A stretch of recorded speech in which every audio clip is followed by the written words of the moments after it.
Le plan de trading avec notre partenaire Bourse Direct chaque lundi à la mi-journée pour entamer une semaine, je le disais, qui sera encore une semaine très macro avant la vague de résultats trimestriels d'entreprise à partir de la semaine prochaine. Christian Sanson est avec nous en plateau, le responsable des formations de Bourse Direct. Bonjour Christian, bienvenue. Bonjour. Ce qui vous intéresse, Christian, c'est vrai que c'est la pierre angulaire des dynamiques de marché qu'on peut observer, notamment sur les marchés actions. C'est les taux. Commençons par les taux. On aura le compte-rendu de la dernière réunion de politique monétaire de la Fed cette semaine. Depuis au moins 2 mois, voire 3 mois, les taux n'arrêtent pas de baisser. On est autour de 1,40 toujours sur le 10 ans américain contre plus de 1,75 fin mars. C'est vrai, alors malgré cette détente, on va dire, un petit peu bizarre, parce que les chiffres, comme vous l'avez dit, les chiffres de consommation, les chiffres de façon sont bons, la tendance quand même haussière, que ce soit sur les taux américains ou sur les taux français. Par contre, on s'approche de petits niveaux techniques dangereux au niveau des Américains qui est autour des 1,34. Et à Paris, sur les taux 10 ans en français, c'est 0,05. On est à 0,10 là sur le 10 ans français ce matin. J'ai vu qu'on remontait un petit peu, on n'est pas loin. Et si jamais on franchissait ce niveau-là, on pourrait même aller tester, revenir un petit peu temporairement en zone négative. Par contre, il faut vraiment surveiller le taux. Ces niveaux-là n'invalident pas quand même la tendance haussière des taux qu'on a observée depuis l'automne dernier, depuis l'arrivée des vaccins. Non, parce qu'en fait, chaque fois qu'on monte, il y a des impulsions, après il y a des corrections, des impulsions, etc. Donc le mouvement, il est bien, de hausse, il est bien là. La seule chose qu'il faudrait faire attention, c'est vrai, c'est si jamais les Américains, le taux devenait aller en dessous de 1,34, là, il y a un petit trou d'air jusqu'à 1,20, voire 1,15. Donc là, il y a un trou d'air. Donc mais bon, pour l'instant, on est toujours dans cette tendance haussière.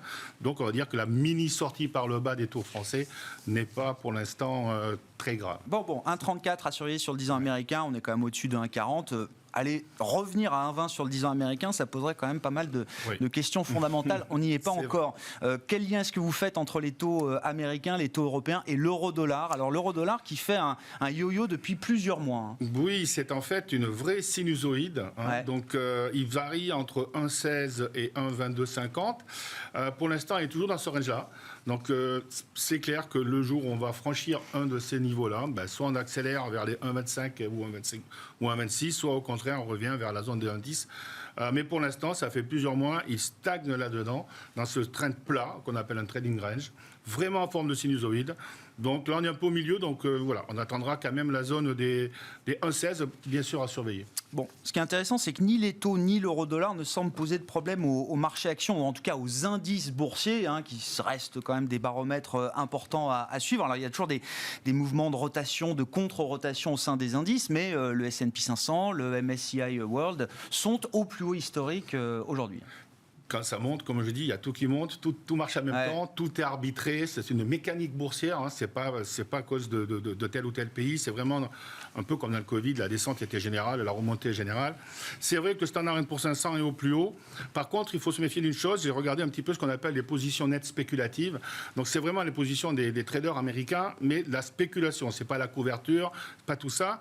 Et là, il y a eu quand même un gros virage, c'est-à-dire que ces derniers mois, les spéculateurs américains étaient short, étaient vendeurs à découvert sur l'indice Standard & Poor's 500, ce qui fait que dès qu'un chiffre était bon ou dès qu'il y avait quelque chose, ils se rachetaient et l'indice allait plus haut.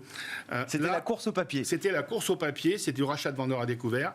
Et là, la semaine dernière, c'est complètement l'inverse, puisque les positions de moins 15 000 contrats short sont passés à 55 000 contrats longs. Donc, ils ont complètement renversé leur position. Donc, les vendeurs spéculatifs ont capitulé, là. Si vous voulez... Nous, on marche toujours souvent à l'inverse. Il y a toujours des excès à la baisse, il y a toujours des excès à la hausse. Et venir renverser ces positions comme ça, tout en haut d'un marché, c'est en général dangereux. Alors, il faudra du coup surveiller le support, on va dire, des 4240, qui est vraiment un niveau important à regarder sur le Standard & Poor's 500, qu'il faut tenir.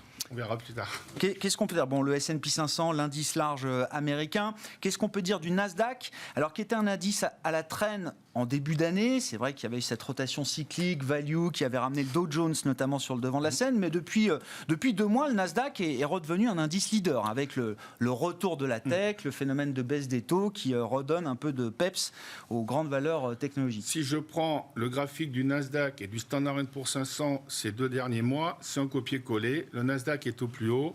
Alors, c'est un peu comme tout à l'heure, il y avait un bémol sur le Standard & Poor's 500 à cause des positions ouvertes short, maintenant longues, donc ça s'est complètement renversé.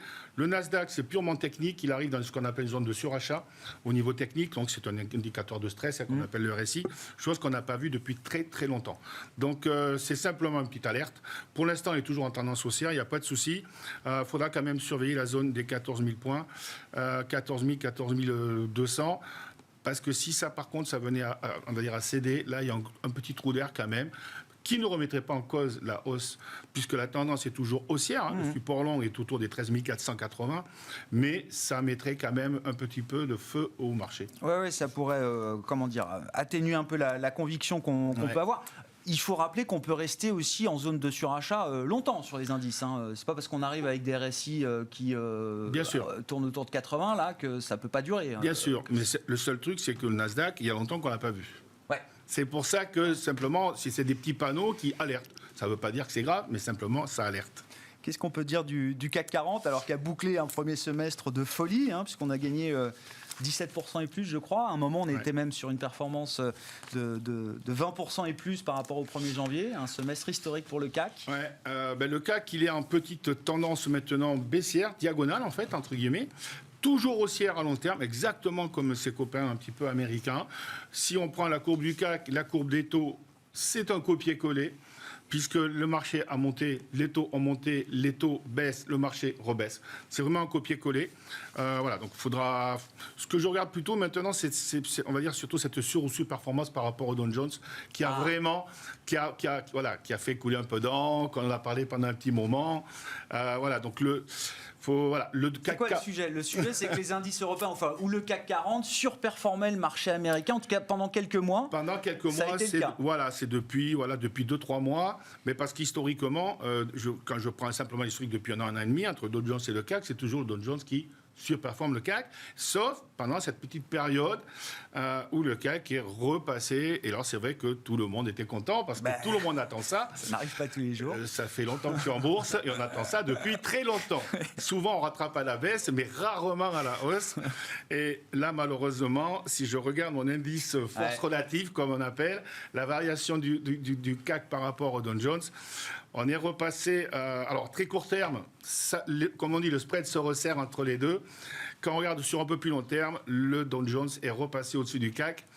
Voilà, donc pour l'instant, c'était, on va dire, un petit intermède bullish pour le CAC par rapport au Dow Jones, mais c'est rare, donc c'est à noter. Bon, sur le front des matières premières, peut-être, pour conclure, alors on parle de la réunion de l'OPEP+, aujourd'hui, je ne sais pas s'il y a des éléments techniques particuliers à signaler sur le pétrole.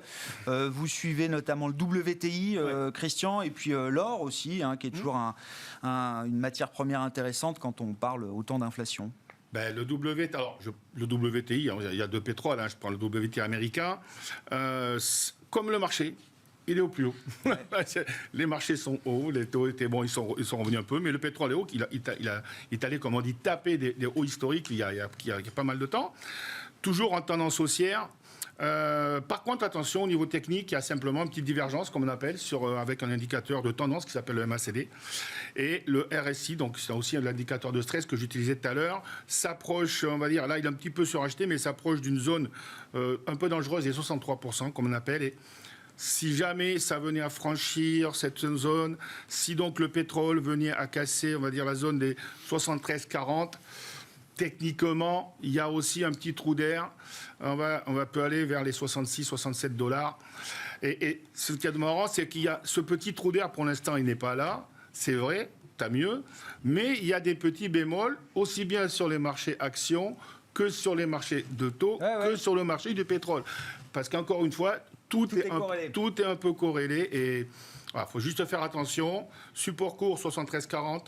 Et si ça s'est cassé, par contre, on peut aller un petit peu plus bas. Bon, on surveille tous ces actifs risqués. Effectivement, pour l'instant, il ne se passe pas grand-chose sur les indices européens à mi-journée, avec l'absence de Wall Street pour démarrer cette semaine. Christian Sanson qui est avec nous pour le plan de trading, responsable des formations de Bourse Direct.